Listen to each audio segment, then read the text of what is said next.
ചപ്പാത്തിക്കൊരു കോംബോയാണ് ഇന്ന് ചെയ്യുന്നത്. ഈ കാണുന്ന ഐറ്റംസ് ഒക്കെ എടുത്തിട്ടുണ്ട്. മുട്ട പൊട്ടിച്ചതിലേക്ക് കുരുമുളക്, ഉപ്പ്, വെളിച്ചെണ്ണയും കൂടെ ചേർത്ത് ബീറ്റ് ചെയ്ത് ചൂടായ പാനിലേക്ക് സ്പ്രെഡ് ചെയ്തിട്ടൊന്ന് തിരിച്ചു മറിച്ചിട്ട് ഫ്രൈ ചെയ്തെടുക്കണം. ഈ പാനിലേക്ക് തന്നെ തക്കാളി അരിഞ്ഞിട്ട് കുറച്ച് വെളിച്ചെണ്ണ ആഡ് ചെയ്ത് അതും ഒന്ന് ഫ്രൈ ചെയ്തെടുക്കണം. ഇനി വേണ്ടത് ചതച്ച ഇഞ്ചി, വെളുത്തുള്ളി, പച്ചമുളക്, സ്പ്രിംഗ് അണിയൻ്റെ ആ ഉള്ളി ഭാഗം അരിഞ്ഞെടുക്കണം. അതൊന്ന് നല്ലതുപോലെ സോട്ട് ചെയ്തെടുക്കണം. ഒരു ഗ്ലാസ്സിൽ കുറച്ച് വെള്ളം എടുത്ത് കുറച്ച് കോൺഫ്ലവർ, കുറച്ച് ചില്ലി സോസും കുറച്ച് സോയാ സോസും ഇട്ട് ഒരു മിക്സ്ചർ റെഡിയാക്കി വെക്കണം. ഇപ്പം നമ്മുടെ ഉള്ളിക്കൂട്ട് മുരിഞ്ഞ് വന്നിട്ടുണ്ടാകും.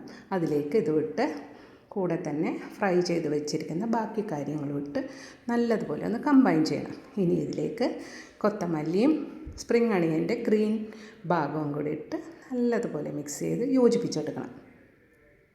ഇപ്പോൾ നമ്മുടെ കറി റെഡി ആയിട്ടുണ്ട്. മുട്ട പ്രോട്ടീൻ റിച്ചാണ്. അപ്പോൾ ട്രൈ ചെയ്ത് നോക്കൂ. എൻജോയ്.